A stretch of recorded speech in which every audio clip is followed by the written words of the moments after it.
L'inconnu du dernier train. C'était une nuit glaciale d'hiver. La gare était presque vide, sauf pour quelques silhouettes emmitouflées dans leurs manteaux. Parmi elles, un homme du nom de Malik, un cadre supérieur d'une grande entreprise, attendait le dernier train pour rentrer chez lui, après une longue journée de travail. Malik avait tout pour être heureux. Une carrière florissante, une belle maison, une voiture de luxe, mais il sentait un vide inexplicable. Tous les jours, il courait après des objectifs, des contrats, des chiffres, mais il ne savait plus pourquoi. Alors qu'il fixait l'horloge de la gare, un vieil homme à l'allure étrange s'assit à côté de lui. Il portait un manteau usé, une écharpe déchirée, et son regard brillait d'une lueur énigmatique. Tu attends le dernier train, n'est-ce pas demanda l'inconnu.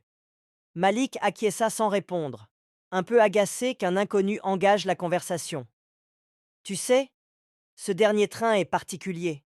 Il ne mène pas seulement à une destination, il mène à une vérité. Malik fronça les sourcils. Quelle vérité? Le vieil homme sourit mystérieusement. Monte à bord, et tu comprendras. Le voyage inattendu intrigué, Malik monta dans le train lorsqu'il arriva. L'intérieur était étrange. Les wagons semblaient anciens, comme s'ils appartenaient à une autre époque. Il y avait peu de passagers, et tous semblaient plongés dans leurs pensées. Le train démarra lentement, et bientôt, la ville disparut derrière eux. Mais au lieu de voir le paysage habituel, Malik vit quelque chose d'incroyable par la fenêtre. Des souvenirs de sa propre vie défilaient comme un film.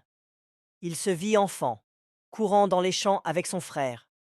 Il revit le sourire de sa mère lorsqu'elle lui préparait son repas préféré. Il se revit adolescent, riant aux éclats avec ses amis sous un arbre. Puis il se vit adulte, enchaînant les réunions, fixant des écrans, décrochant des contrats. Mais son sourire avait disparu. Le vieil homme était apparu à côté de lui. Vois-tu, Malik, la vie est comme un train. Beaucoup de gens montent à bord en pensant qu'ils ont tout leur temps. Mais un jour, ils se rendent compte qu'ils ont oublié de regarder par la fenêtre. Ils ont couru après une destination sans jamais apprécier le voyage. Malik sentit un frisson parcourir son dos.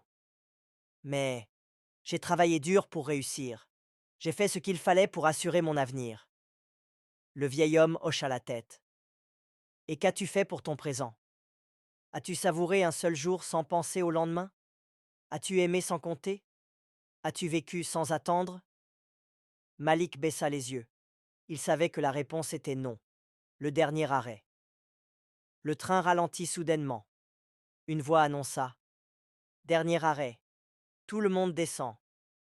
Malik regarda autour de lui. Les autres passagers avaient disparu. Seul le vieil homme était resté. Où sommes-nous? Demanda Malik. Le vieil homme pointa la porte. C'est à toi de voir. Tu as deux choix.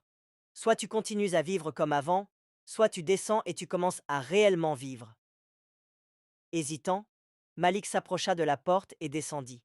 Il se retrouva sur le quai de la même gare où tout avait commencé. La nuit était toujours aussi froide, mais quelque chose en lui avait changé. Le vieil homme n'était plus là. Mais Malik savait désormais que chaque jour était un arrêt sur le grand voyage de la vie. Et pour la première fois depuis longtemps, il ne se pressa pas pour rentrer. Il prit une grande inspiration, observa le ciel étoilé et marcha lentement, savourant chaque instant. Leçon de vie. La vie n'est pas une destination, c'est un voyage. Trop souvent, nous sommes obsédés par le futur au point d'oublier le présent. Mais le dernier train nous rappelle une chose essentielle. Chaque jour compte, chaque moment est précieux, et il n'est jamais trop tard pour commencer à vivre vraiment.